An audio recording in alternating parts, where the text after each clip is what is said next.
Today on the Shop Talk with Radiate Prince podcast, I interviewed Vin McCaffrey. Vin is one of my friends from ECU, and I would always see him at networking events, and he would tell me about how he founded Game Plan, which was a business angled towards student athletes. He sold that in 2021 and stayed on until 2023, but now he has his hands in over 13 different businesses. In our interview, he even flips the questions on me a few times. I hope you guys enjoy it and get to hear a lot about Vin and his story from going from corporate America to starting his own business to selling it and now helping 13 other businesses get their feet off the ground.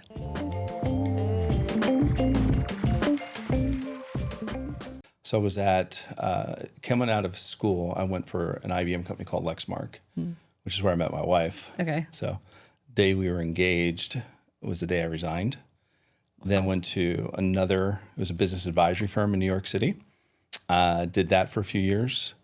Then went to another corporate America company, was in a corporate development position. That's when I had the brainchild of Game Plan. Okay. So did you live in New York City at the time? Yeah. So why did you resign the day that you got engaged? So Julie and I were dating, and I think it's probably still the case, but when you're in corporate America, and we're almost getting pitted up for jobs against each other, and she's always getting them, and I'm not. And so I saw the writing on the wall, and I decided to move on. But it was actually the right thing to do for a lot of reasons. It's hard. That's why I was admiring when hearing you and your husband doing what you're doing. Yeah, it's not easy. Yeah. Yeah. So you guys worked at the same company? We did. Okay, that makes sense. Yeah, I mean, that's how we met. But even so, like you guys started a company together. That's well, he was my volunteer at first. That's all we like to say. Cheap labor. Yeah, for sure. But he was actually the one who pushed me to take it more seriously too. Really? Mm-hmm. Yeah, I was at ECU and we were walking on the campus, and there was a sign for like what would become the Pirate Entrepreneurship Challenge. I think they did call it that at the time, but it was like win money for your business. And Nick was like, oh, maybe you should enter that. And at the time, I just had like a small Etsy shop. It was not anything that I thought like was super serious or anything. Yeah. So well, we have that in common because Julie put a foot in my tail a few times, more than a few times, on the business side. But if you marry well, good things start to happen. That's right. So you guys are in New York City and you're working in corporate America. And you said you had the idea for Game Plan when you were in, I guess, New York City. At what point do you make it down to Greenville?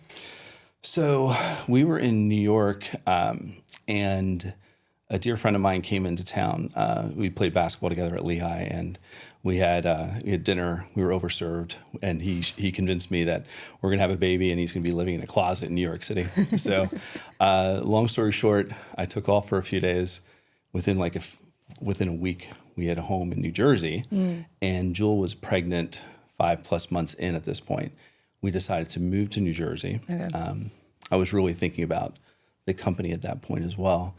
Quinn was actually born in New Jersey, even though we were living in New York at the time. So when we moved he was born 10 days later. And not the greatest plan of all time, but it was great. So we lived in New Jersey. We had a place down the beach in the Jersey Shore. Loved it. Starting this company, little man was a year old. Oh, wow. And then my brother-in-law and sister-in-law moved from Illinois down to Carolina. He had taken a job. Well, he'd been working with Hyster Yale, but got a big promotion coming down here. Okay. And we visited, and we're like, what are the price tags? And here's the weather. And it was, so we visited once before we decided to build a house. Oh my gosh. So I guess it sounds like what sold John Greenville was maybe family. Yeah. We were like up north where we weren't really close to anyone. So we had a little one. I'm starting a job. Julie's traveling corporate America girl. So it was somewhat challenging. And so from that standpoint, we moved across the street from brother-in-law, sister-in-law, cool. Nieces. It was great. So it was great. And it sounds like maybe the prices were a little better down here too. It's almost like you couldn't make it up at the time. This is 08, 09, and so it was.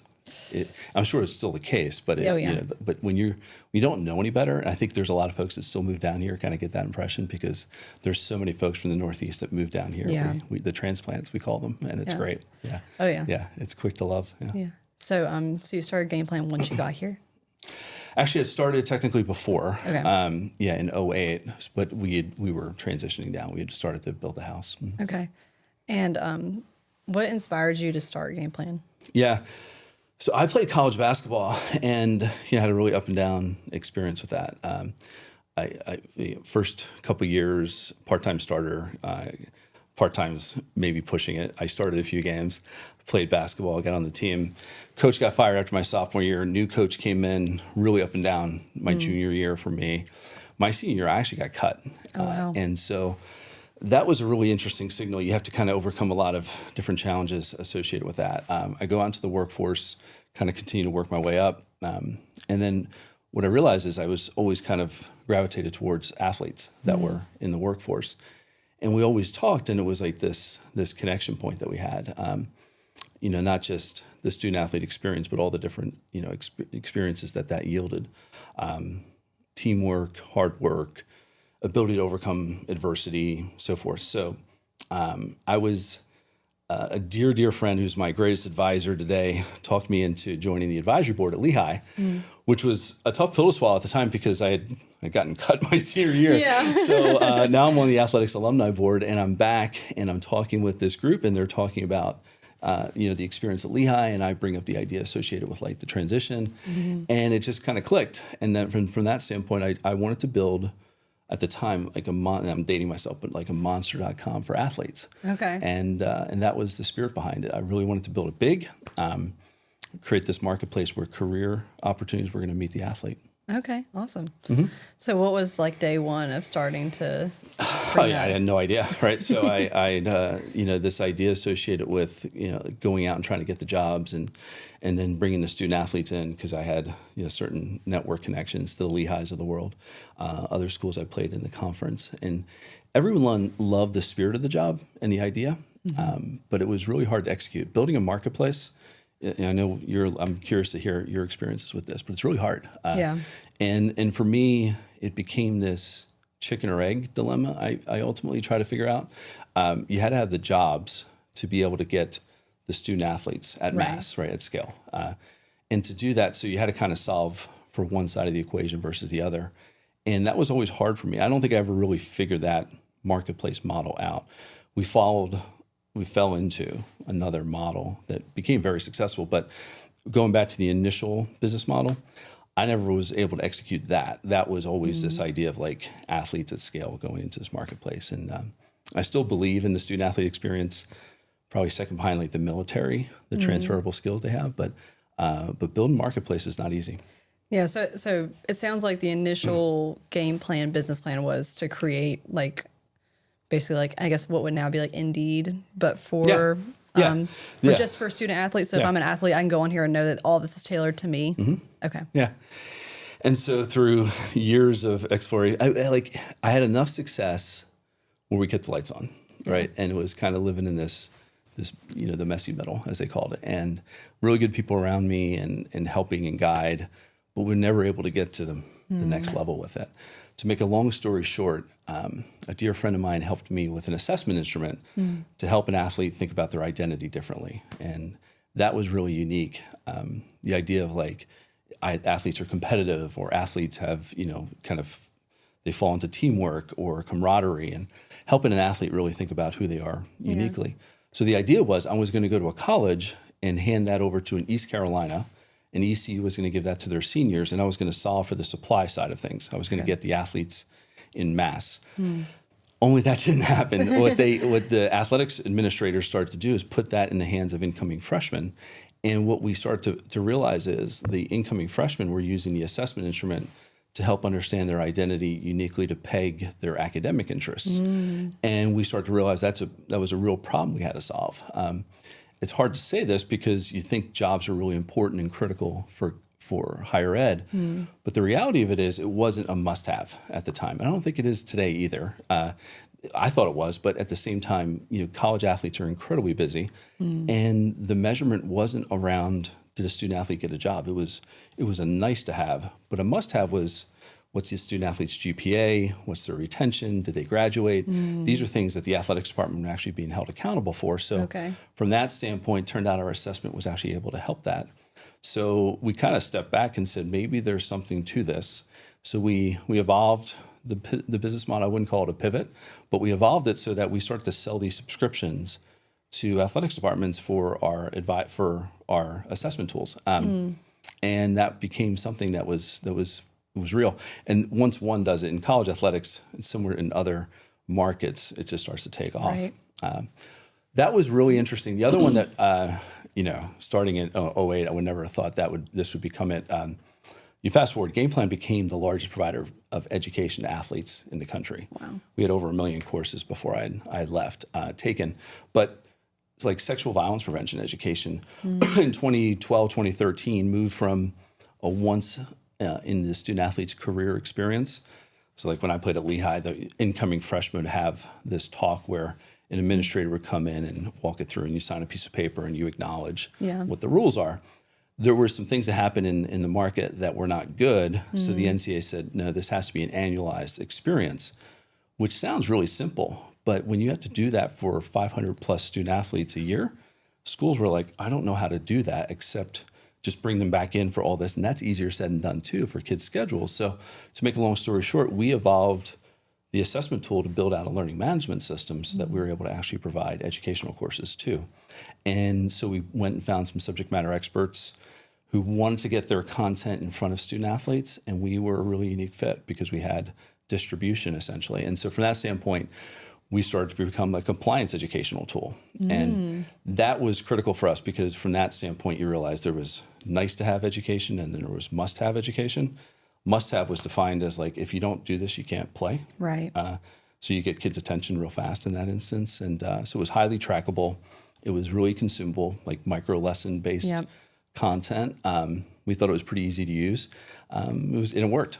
So that evolved within that tool set, like starting with compliance, evolving into topics like sports wagering. Okay. We never lost the focus of helping student athletes move towards life after sport. Right. And I think I was really proud of the work that was done there.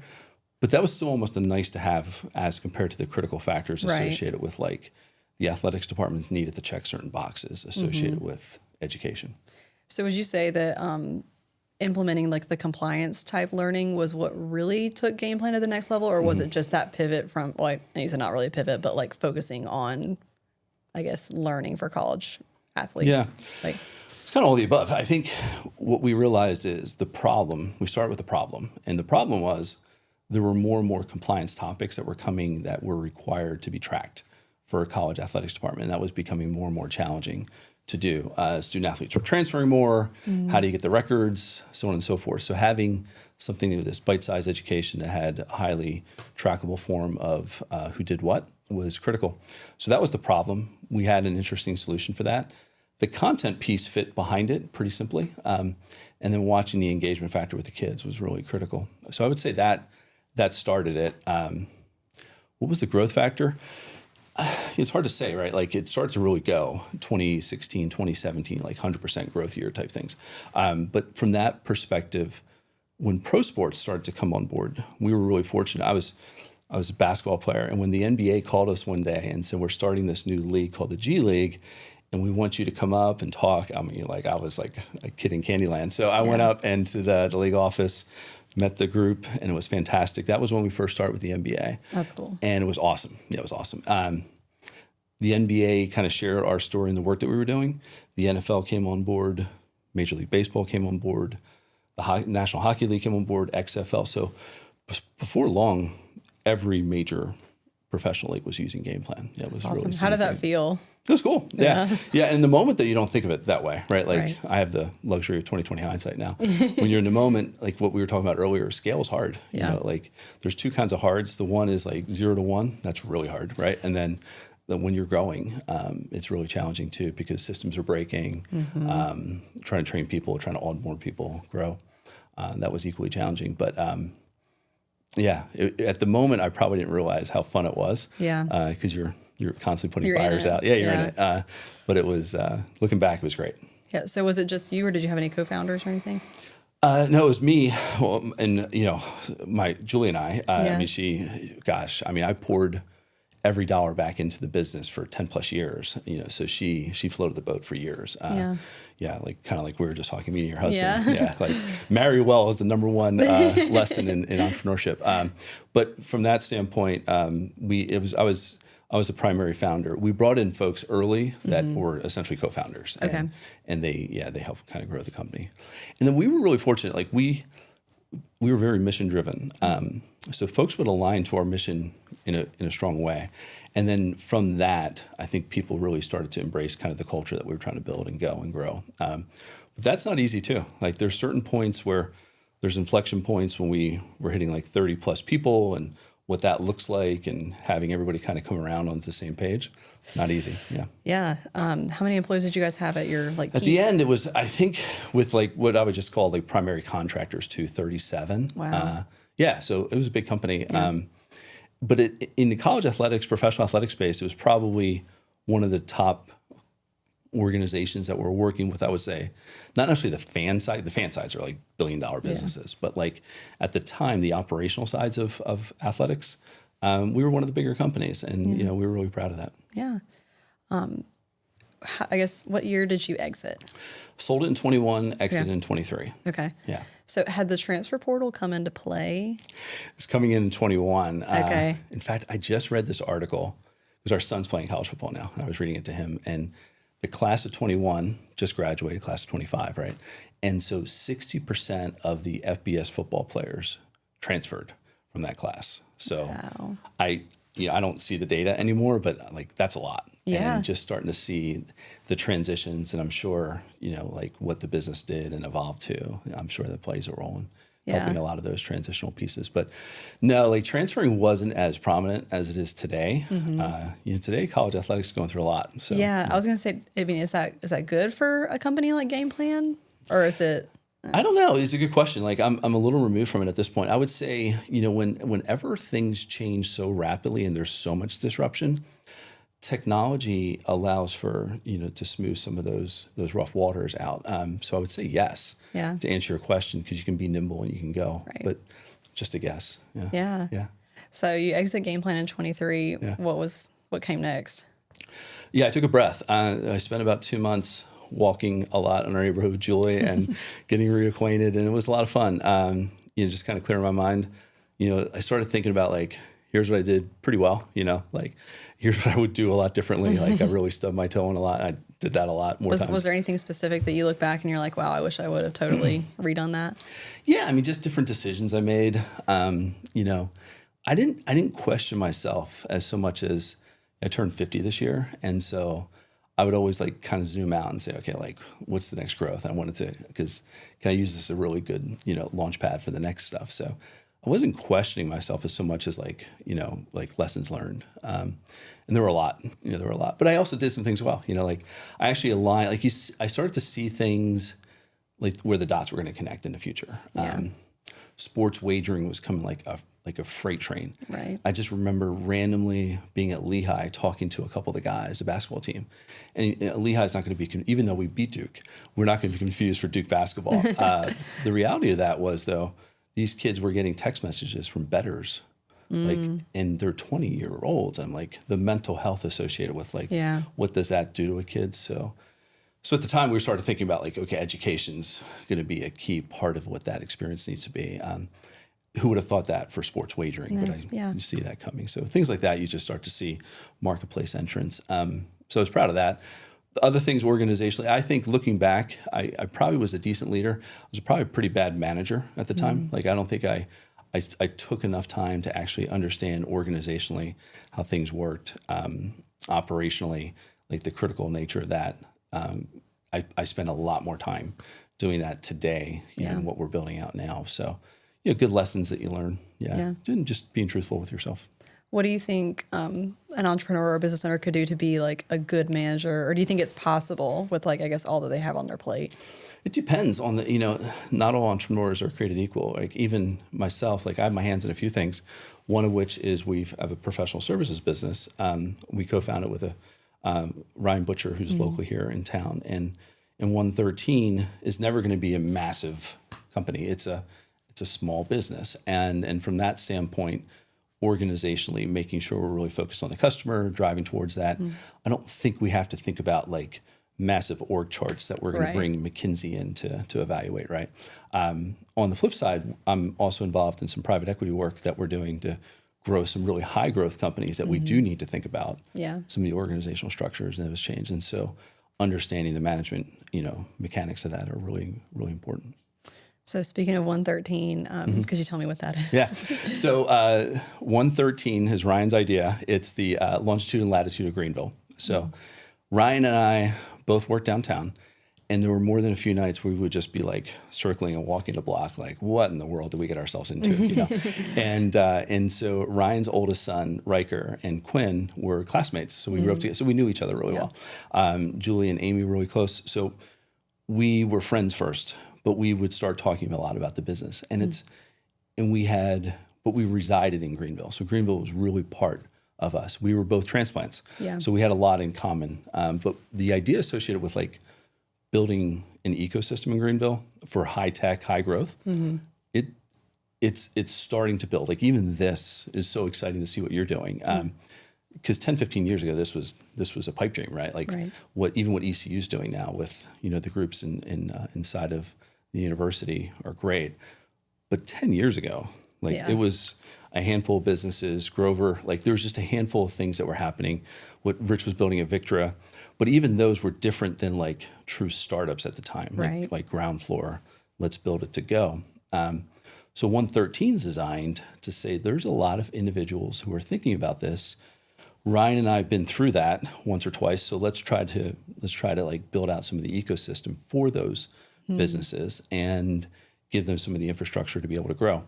We started with the university, so the tech transfer office, who's fantastic at ECU. Like if you look across the state, some of these offices are incredibly well staffed. Like what ECU is able to accomplish in the tech transfer office is bananas. Like they're able to get a ton accomplished. And wait, what is the tech transfer? Yeah, so if you have intellectual property as a faculty member, as a doctor, you actually hand that over to the university to shared IP.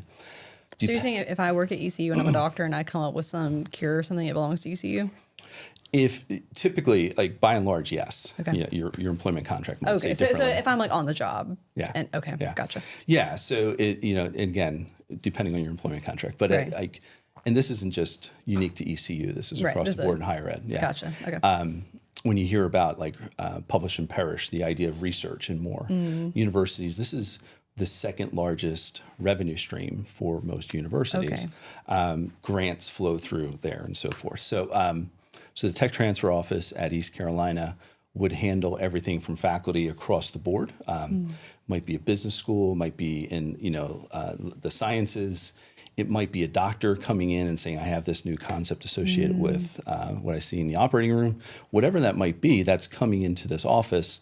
And they're trying to figure that out to see how commercial valuable would it be, and then what's next behind that. So 113 essentially is looking into, we kind of mapped out the different steps. What's the business planning associated with this? We kind of crunch the idea. Does it really have legs? If it does, like what would that plan look like going from 0 to 1? What's the type of team that would need to kind of bring this to market? What kind of financing would it need, so on and so forth. And then we've expanded all the way out to actually do product development, which is what we're into now as well. So we're actually building right now 3 different products for staff. ECU today, but we're also in some discussions on universities, primarily in the East. So we're not really focused across the state. We're just staying focused here in the East. Okay. So I guess from like a cultural perspective, if you work at a university, it would be like if a doctor sees something in the operating room, it's like part of their culture to say like, okay, I'm going to take this to ECU and see if they want to get a grant for it or do something with it. Is that like a normal? It's actually like it's a requirement in a sense. Okay. Yeah. So as you have these ideas and concepts, you're bringing those back into the transfer office to do that. And that's what they're equipped to do.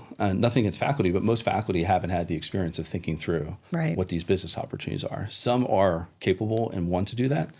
Others are like, hey, I have an idea, but I actually just enjoy being a faculty member. Right. And there's no harm, no foul there. So just picking out your path. So yeah, that's it. And so if you think about like, like it's an R1 institution now, like it's significant. So these types of opportunities are going to start to grow for East Carolina. But the grant dollars are, more competitive than ever. Like the administration today have kind of really slowed down the grant funding associated with what this looks like. So, not being political associated with it, but it's more competitive. So trying to find ways to be able to angle towards capital that will be able to drive some of these projects in. I would say, like, I'm not putting words in ECU's mouth, but the reality of it is it's gone from nice to have, using a term we just talked about, to must have, right? Like the enrollment cliff is kicked in. I don't know where that is exactly with East Carolina, but if it falls to be where higher ed is, there's not as many kids going to college right now. So the tuition piece is really like stymied. And so now at that point, universities are looking to say, what are the alternative revenue streams to help get the cash moving? Things like grants and research and commercialization become critical. They may have been pipeline driven before. Let's see where that goes. The urgency associated with that's a lot different these days. Okay.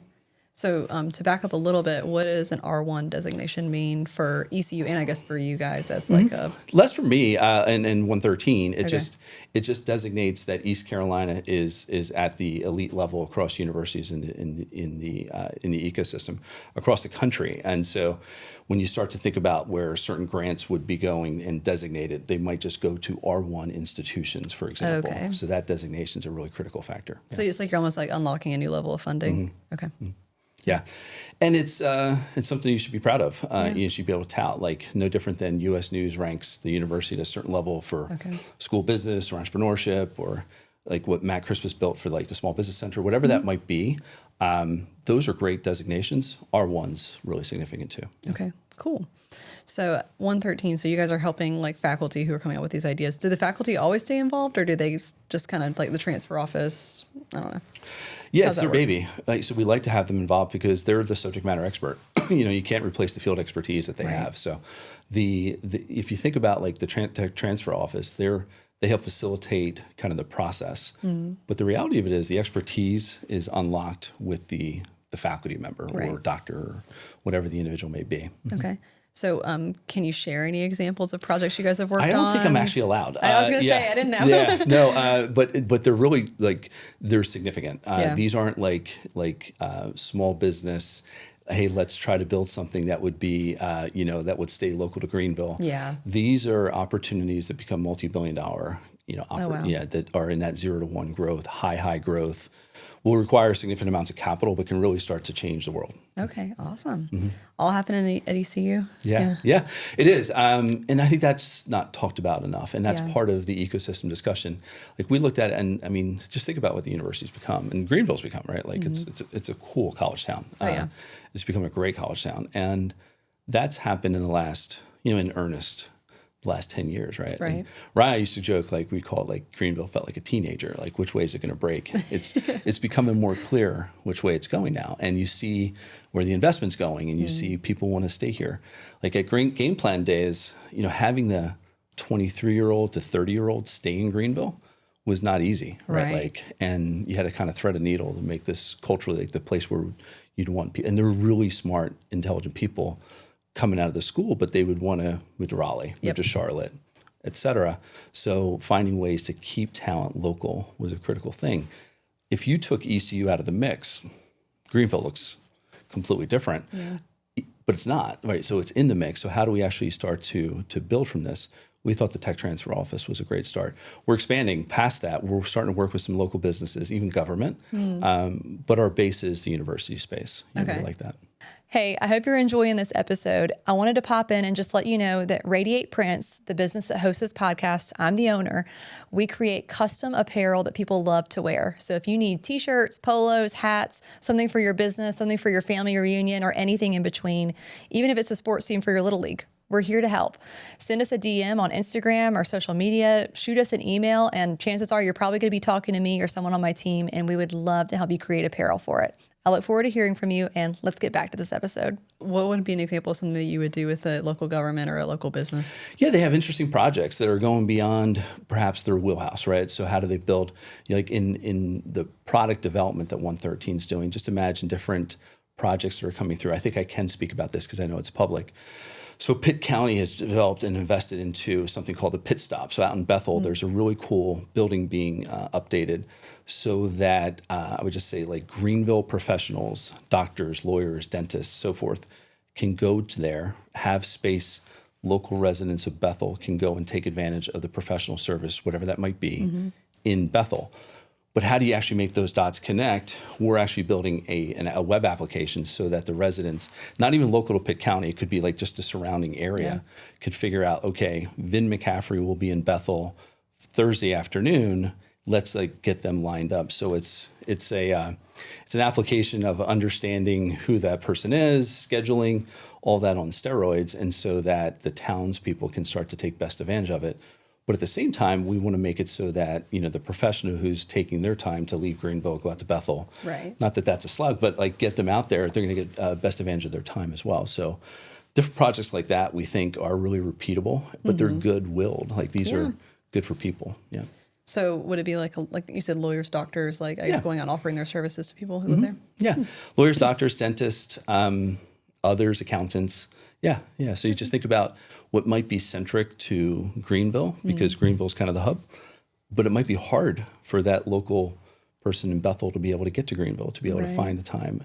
And so if we can have the professional come to them, and then we make it worth their time, if they're there for 3-4 hours and they're able to line up a number of different visits, it's time well spent. Yeah. Yeah. And earlier you mentioned that, Greenville's like a teenager and you're trying to figure out which way it's going to go. Which way do you think it's going? No, for sure. It's growing in the right direction. So we just think, like, when we moved here, I forget the number of people. Just call it, because there was a census coming in 2010. I forget the number, but it's grown so massive. And it's not just Greenville, right? Like Pitt County as a whole has grown. So it just feels like this corridor between Raleigh and the beach is just kind of getting smaller and smaller all the time, which is cool. Yeah, but the town itself has been fantastic, and I think COVID, hit us, but at the same time, like you start to see how it's responding.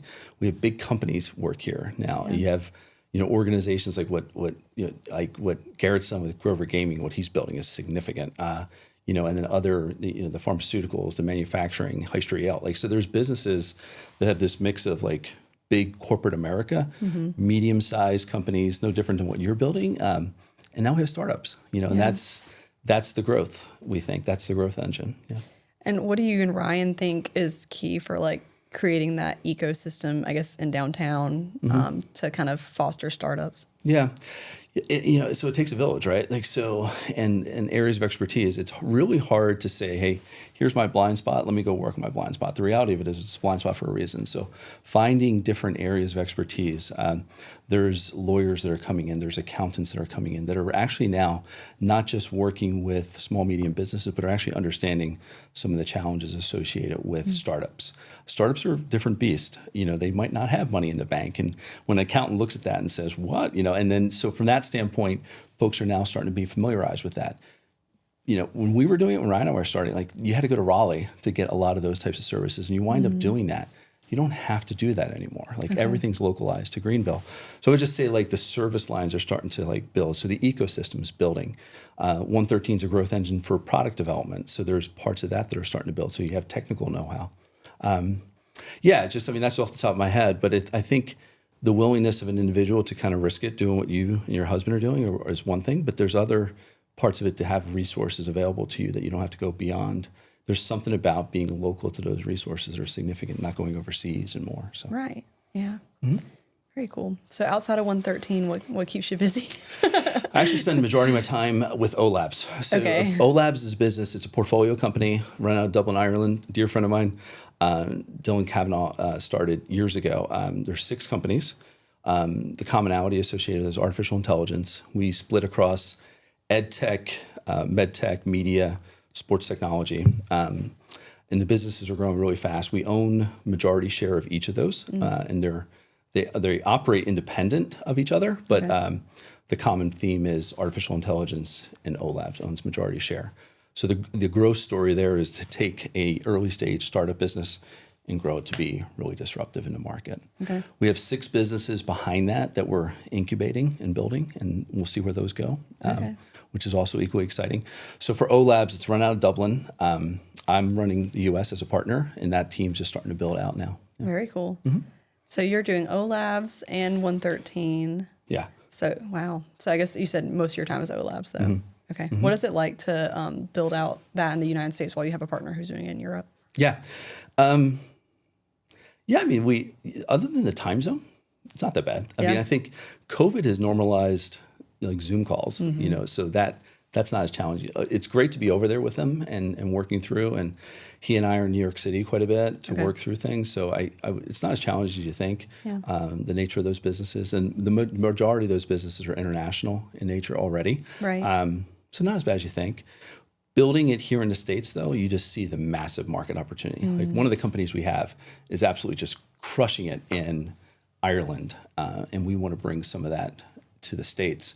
And when you start to see, like at scale, what that looks like in Ireland, where they are owning the market, and you're like, that's the equivalent of owning a state here in the U.S. And so you just see the upside associated with what that could be. It's really significant. So it's exciting. Artificial intelligence is really disruptive. So staying out ahead of that. What's really unique for O.Labs and what Bren has built, we have over 200 engineers available to build, like Python developers that are really focused on the space. So as we're looking at these different market opportunities, what's significant for us, our secret sauce is scale. Like we actually have the resources to step on gas when we actually need to see the opportunities go. Yeah. Okay. So if a business owner is listening to this and they're wondering like how AI could help them, or, I mean, you say like it's a big disruption, like what are you seeing on like your end, just in general, I guess, how it's going to change things? Yeah. I mean, it's really, every business owner who's going to know their business better than anyone, right. Hopefully. This is a big change. This is a big change. I think we're just starting to see and recognize what those opportunities are. I don't think we've actually seen, for example, the disruption kick in just yet. It's a small anecdote data point like we're seeing in our companies. Like one of the businesses is focused in sports technology. So our AI sits on top of American football film. And what historically would take hours and hours of manpower, we're doing it on a real-time basis. And it just breaks down film automatically, presto. It's like magic. And you just see what that disruption creates. It's significant. And the opportunities to be, coaches become more proactive with the data. Media has different opportunities that it starts to present, but it also gives time back. So it's just a myriad of like different things that it starts to kick off. So it's a hard answer just to say, hey, this is how it would work. But I would just say it's a thread that's coming across all the different marketplaces in a really fast way, quick way. And it's growing. It's a year and a half old. The type of work that we're doing now is fun. So we're starting to see like some of the earlier projects where we're just like crunching the business plan, they're now actually being funded. So we're actually building product behind that now. It's a lot of fun. So you get to see the faculty member who's got an idea and trying to hatch that idea, to now they're looking and saying, oh gosh, like I got to bring this to market, and like that's a whole nother set of challenges and opportunities. So it's been a lot of fun to see the growth story associated with that. Yeah, that is cool. All right, so I got some questions for you. Feel free to answer for O.Labs or for 113. Okay. What is one small thing that's made a surprisingly big difference in your business? Sleep and exercise. Yeah, you wouldn't know it looking at me, but like I think early on, that's one of the things, like, so it was like the badge of honor. Like there were more than a few all-nighters I'd pull early days as a game plan. And there's something to that, right? You just have to grind because you have to grind. But getting a good night's sleep, like it solves a lot of problems. Going out for a walk solves a lot of problems. We have this puppy, he's a year and a half old, and it just sounds little, but taking him out for a walk in the morning clears your head. There's something to be said for that.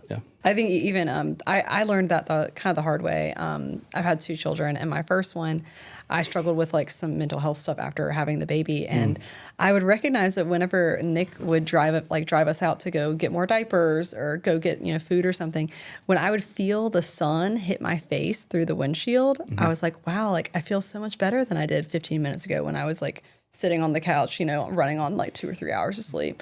So I think like there's something to be said for just, the sun in general. And it's not a little thing. So you said, what's a little thing? But marrying well, like with Joel, like I wouldn't say it like this, but Elon Musk said something to the effect of like if you're trying to grow a business and you don't have a good relationship with your spouse, don't have a spouse.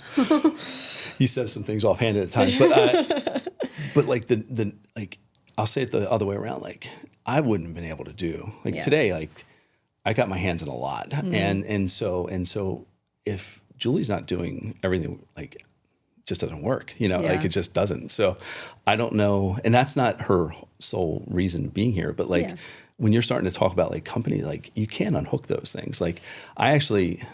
And you probably are the same way, because just talking with you in the past, I don't know if you would agree or disagree, but like being an entrepreneur it's not a job, right? Like it's kind of like DNA, right? Yeah. Like, it's like when you talk to a military person, you go talk to a Marine, they can't unhook being a Marine, right? Like, oh, I'm a Marine, from 9 to 5, and then I'm dad. No, you're not. Like, it's just the way you are.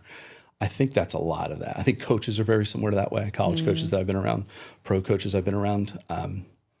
I think startup people are the same way. Yeah. So. I think that's I've never heard it worded that way, but I think that does kind of encapsulate that you've got it ingrained in you. Yeah. And it's just part of you now. I'll take this challenge every day of the week, like 0 to 1. When there's no money in the bank and you're trying to build a company, like that's by far and away the hardest thing I've ever done in my life. And I don't think that will ever be replicated. Yeah. But now that I have my hands in a few things, like the volume of work I have is a lot. And I'll always take that versus like, how am I going to pay the bills tomorrow? Right. But at the same time, it's real. Like, so you don't shut it off. Like, but that's like, as I share with the team, like I call it like it's a first class problem. Like, because you have to get through the work. Yeah. That's good.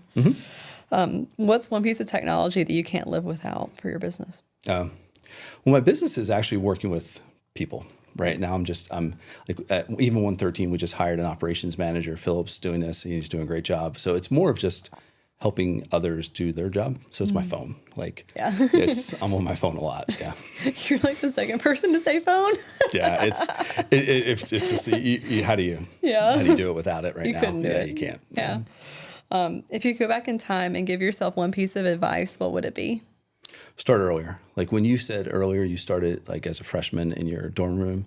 I remember, Rich started Victra in his dorm room, and it makes so much sense, right? Like your risk profile. And don't get me wrong, like you don't know what you don't know yet. Right. That's actually a good thing, like in a lot of respects, because your risk profile is just so open. You don't have kids, you don't have a mortgage, and all of those things, and now the ability to start a company is pretty easy, as compared to, 15, 20 years ago. So yeah, if I could do that over again, starting earlier, skip the corporate America. Corporate America and I do not mix. Like it's just the bureaucracy and all the work there. It's not my cup of tea. Don't get me wrong. Like I learned a ton doing what I did, but I also learned it's probably not. And they have to be this way, like in the way they operate. Like I do some advising work with Deloitte. There's 450,000 people that work there. Wow. That's a small state, and so they have to have systems in place to be able to work through things. And, and it's not good or bad. It's just not my focus area. Right. As much as I love the work and their expertise, it's fantastic. But if I were to try to do that on a daily basis, that'd be really hard. So from that perspective, it's a challenge. It's just not for me. Like, so it's just kind of understanding culturally where you fit. I don't know, the same thing for you? Yeah, I mean... Or you didn't work corporate, right? You started right from the get-go. To go back a little bit, I definitely agree with you on the risk profile thing. David Mayo, who was my first podcast guest, he was one of like my early mentors in the business, just from doing the Pirate Challenge. He's a good one to have. What? He's a good one to have. Oh, yeah. And I remember him saying like the best time to start a business is in college because you have no risk, like the things you listed off earlier. And I couldn't agree more. I mean, looking back, like for me, it was either get a part-time job or figure out how to make some extra money. So I just started selling stuff, and I learned so much along the way. And I definitely look back at, especially like the people stuff from beginning, even like 5 years ago, I look back and I'm like, yeah, that was stupid. Yeah. And I think part of it is just like, I'm 27 now. I started when I hired my first employee at 19, and most of the time they were older than me. I'm just now at a point where most of my employees are at least 2 years younger than me, and we've got a small team, but there's one person who's like twice my age. Yeah. Anyway, but I think when you're in your early 20s and you're hiring people, especially once you get to like full-time people, I look back and I'm like, wow, you really took a leap of faith with me. Yeah. I'm still in college and I'm hiring you full-time, and you're going to rely on me for your paycheck and to pay your real adult bills. Cause I mean, I ended up like, I paid my own rent, paid my way. Once I started, like, that's the whole reason I had to get my first paycheck, was 'cause I needed to pay rent. So, good for you. Paying for college and things like that. But, I think you look back and you realize like how little risk I had, even having to pay rent. Like I didn't have a lot of the things that I have now as an adult that are just real responsibility. So I definitely like. Do you think that's genetic or learned? What you just said? The ownership aspect of things. Like, is that just part of your DNA, or did you actually Did you learn that from your family and friends? No one in my family is a business owner. My dad worked at Food Line for 30 years, and he was a produce manager. And they always asked, I would always tap him to be the store manager to move up, and he never wanted to because he wanted to be home with us and get us off the bus at 2:00. My mom was a nurse. She still is. Yeah. She worked 60, 80-hour weeks. My dad would take me on little trips with him when he would buy stuff on Craigslist, and I would watch him negotiate. And he's the reason I'm such a tough negotiator now is because I would watch him haggle for cars. And he was definitely a side hustle guy. He had a shop out back where he would work on cars, and the government didn't know about it. And he would grind stumps. He was just kind of a Renaissance man, still kind of is. So I don't know if maybe it's some of that, just watching that hustle. Yeah. I don't know. And my husband, on the other hand, his mom nurse, his dad pilot for Delta. Yeah. So I don't know that we necessarily saw anyone and tried to emulate it. I think it was maybe more of just opportunity, and we took advantage of it. Yeah. And I think Jesus just led me along the way. I don't know. Yeah. Yeah. I think that's one that maybe when I have that 2020 hindsight vision, I'll be able to be interesting learn to watch more. When your kids, how old are they? I have they'll be 3 and 1 in October. Because they're going to grow up around it. Yeah. And Quinn did. That's a little scary. But it's a real thing. And so when he's going to college now, and so watching him and hearing what he's talking about, what he wants to go do. So it's just curious. It is interesting. Yeah. Well, thanks for sharing. Besides your business, what is one passion or hobby that recharges your batteries? Yeah. Passion or hobby. I don't really have many hobbies. I enjoy work. You know, I do. I mean, it charges batteries more than you think. For me, I generally, because it's so diverse. When I left Game Plan, that was one thing. My wife used to call me one track. Julie used to call me that was, I think that was a loving term. And so, but I wanted to have my hands in a bunch of things, and I do now. So it's incredibly exhausting, but at the same time, it's it's energizing in the same way. I don't know how to explain it other than that. But so that's my hobby. Quinn's playing football, so we're going to go to see a lot of football games this fall. Where does he play? At school up in Pennsylvania, Lafayette. Okay. So getting a chance to go see him run around will be fun. That's cool. So that's passion, right? It's your son. So getting a chance, it's a cool outlet. So seeing that will be a lot of fun. We're really excited. In fact, we're going up. His first game's Thursday. Oh, so wow. we're gonna go see that. So that's exciting. Yeah. So I would say that, but it's I'm not the guy that I don't golf. We live on a golf course. I don't golf. I love my dog. We take him out for a walk a lot. So that things like a that. hobby. You take care of the dog. Yeah. So it's good. So if you ever see me walking around with a pup, that's him. He's in the car a lot. He's my compadre. So is Quinn your only child? Yeah. So did the puppy come about after Quinn went to college? So the puppy came about last August, so just about a year now. And we adopted him when he was 8 months. And he's our second Great Dane, and he's a handful. Yeah. So when I was picturing puppy, I'm picturing you with this small dog, but it's a Great Dane. Yeah, he's a Dane. So he's a year and a half, and he's big, and he's hard-headed, and we're breaking some habits right now, and it's getting there. But he's a lovable dog. So that's awesome. And if someone was coming to visit Greenville for the first time, where would you take them? Yeah, downtown. I don't know if you I've been on a lot of college campuses. Greenville's becoming an awesome college town. You take them downtown, you're like, oh gosh, I didn't even know this was here. Right. And it's really great. Just let them walk around the hotel now. Our office used to be right across the street from the hotel. So I was I think it's great. I think people appreciate college towns more than most really want to say. There's nothing like New York. I like New York City and all those things, but walking around college towns is fantastic.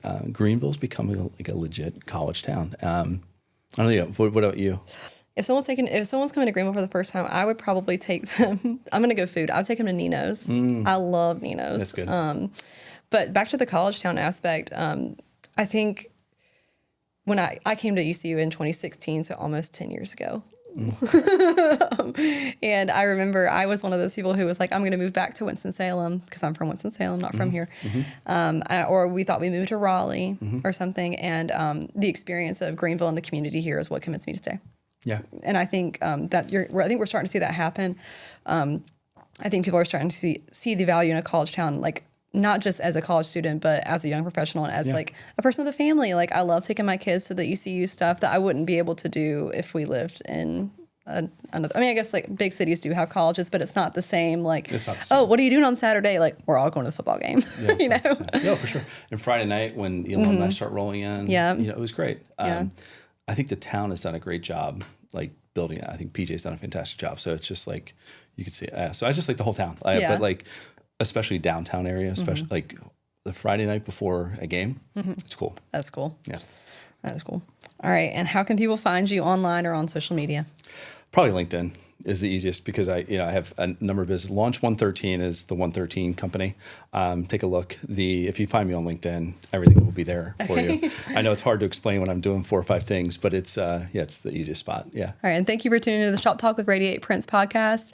It's been a pleasure, and I'll see you next week.